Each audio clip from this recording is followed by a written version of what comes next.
All right, so I'm getting ready to powder coat. What is this? This is the rack for the hook. The cage that goes underneath that thing. So this was the old one. And Dan did a great job. I'm assuming, Dan, you built this because it did very well for all of the several years I've had this damn thing.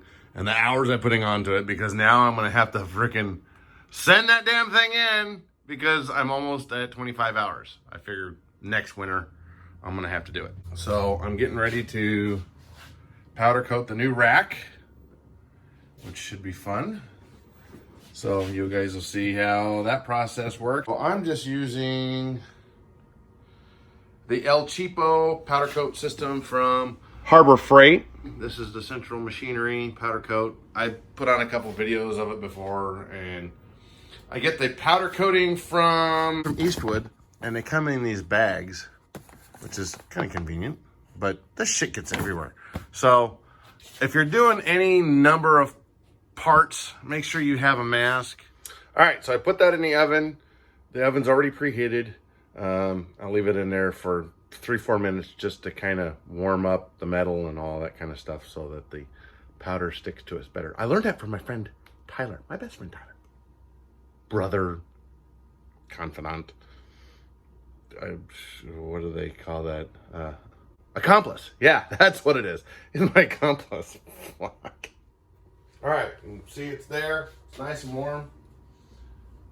Turning on my stuff. Oh shit, I totally forgot. I gotta put air on this damn thing. So I've got all my air hooked up. Hopefully I'm about 30 PSI. We'll test it out here. So, down around 40. So there we go. And you gotta shake this shit up to get it to come out of the thing.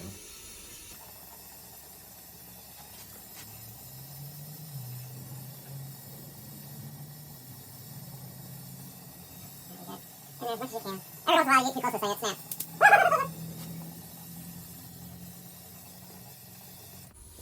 I'm just making sure I got it all coated.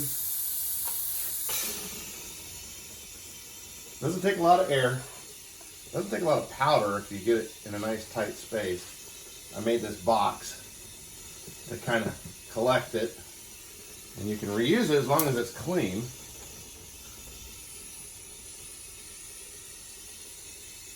Before I throw it back in the oven, and it looks like there's a couple pieces of lint on there. I'm not gonna mess with it because if you touch it, it gets all weird and all this. So I'm just see, and you can see some of the texture in there. It might be a little orange peel. There you go. It'll orange peel a little bit, maybe. So let's see how this does, because it's pretty thick right there. And my holes are covered, but those will pop through and not be a big deal. I'm gonna put this in the oven for 20 minutes, and then I'll let it cool for 20 minutes, and we'll see how it does. All right, so after pulling it out, I had a little snafu, I don't know what the hell, something from internal bled out, left a big old blob of shit on there. You can't see it, so I'm gonna zoom in here. So, yeah, something went weird. It's scale. But as far as the, goddamn it, orange peel. So, it's not too bad. So I had that big pile of stuff up here. You can kind of see where it was. Right there. But overall, it's not bad. I certainly wouldn't sell it to a customer because there were some issues like down here. You can see where some of the solder actually melted and came out. So, don't know what my fix is going to be for this.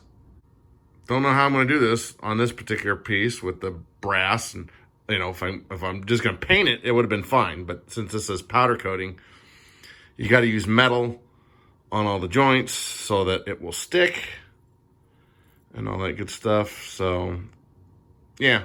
That's kind of disappointing, but yeah, not bad overall. About right there.